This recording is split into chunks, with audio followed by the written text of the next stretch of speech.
حضرت ابو علی قلندر رحمت اللہ تعالی علیہ کا ایک درویش تھا، تو وہ سڑک سے گزر رہا تھا۔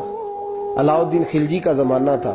علاؤالدین خلجی بہت بڑے حکمران ہوئے متحدہ ہندوستان کے، پاکستان، ہندوستان، افغانستان، سب پہ ان کی مشترکہ حکومت تھی۔ تو ان کا ایک گورنر روڈ سے گزرنا تھا، اس نے تو سپاہی جو تھے وہ رستے صاف کرا رہے تھے۔ تو ایک بزرگ تھے، حضرت ابو علی قلندر کے مرید تھے، خلیفہ تھے، تو وہ بھی روڈ پہ گزر رہے، تو تنے تنہا ہاتھ میں چھڑی پکڑی ہے، تنے تنہا گزر رہے ہیں۔ تو وہ کہنے لگے بابا جی سائیڈ پہ ہو جائیں، گورنر صاحب نے گزرنا ہے۔ تو فرمانے لگے اتنی سڑک پڑی ہے، گزر جائے گا کہ مجھے سائیڈ پہ کر کے گزرنا، گزر جائے۔ انہوں نے کہا نہیں آپ کی مہربانی ہٹ جائے۔ کہا بھائی میں کیوں ہٹوں؟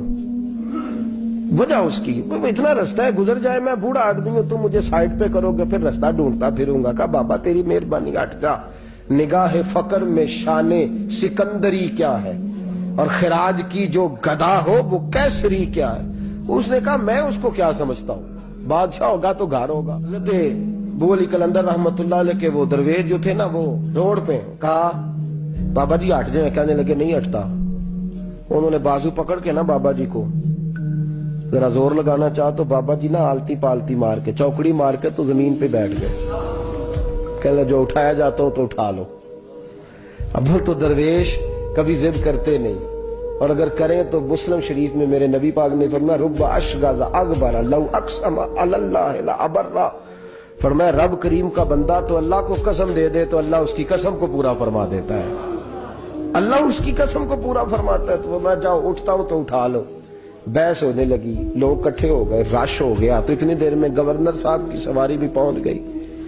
گورنر صاحب کہنے لگے بابا اٹھتا کیوں نہیں؟ فرمانے لگے کیوں اٹھوں، اتنا رستہ ہے گزر جا۔ میں بابا اٹھ کیوں شور ڈالا ہوا ہے؟ کہنے لگے تو میرے نوکر کا نوکر ہو کے مجھے اٹھنے کا کہتا ہے، میرے نوکر کا۔ تو غصہ آیا تو اس نے بابا جی کو تھپڑ مار دیا۔ بابا جی اور ہنسے، کہنے لگے تجھے کہا تھا نا نوکر کا نوکر ہے، تو واقعی نوکر ہے۔ اس نے کہا میں تھپڑ مارتا ہوں، بابا ہنستا ہے۔ یہ زیادہ انسلٹ ہوتی ہے، آپ کر کے دیکھیں۔ آپ غصے کے جواب میں غصہ کریں تو سامنے والے کو کوئی سزا نہیں۔ آپ کبھی گالی کے جواب میں مسکرا دینا، یار اب میں تیرے ساتھ بات کروں، تیرے ساتھ بحث کروں، تو یہ زیادہ بڑی سزا۔ یاد رکھیے ہم تو دشمن کو بھی پاکیزہ سزا دیتے، ہاتھ اٹھاتے نہیں، اسے اس کی نظروں سے گرا دیتے۔ جب تھپڑ مارا تو بابا جی ہنس پڑے، کہنے لگے تجھے کہا تھا نا تو غلام ہے، تو بھائی واقعی غلام ہے۔ اب جب ہنسے تو اب اس کو ڈھارس ہوئی، توجہ ہوئی، کہنے لگا بابا ماجرا کیا ہے، میں کیسے غلام کا غلام ہوں؟ تو بابا کہنے لگا دیکھنا تجھے مسجد آنے کا کہیں تو تیرے لیے مصیبت ہے، اتنے لوگوں کو تو ٹائم دے لیتا ہے لیکن اللہ کو تو نہیں دے پاتا، تو نفس کا غلام ہے اور نفس میرا غلام ہے، لہذا تو میرے غلام کا غلام ہے، تو میرے نوکر کا۔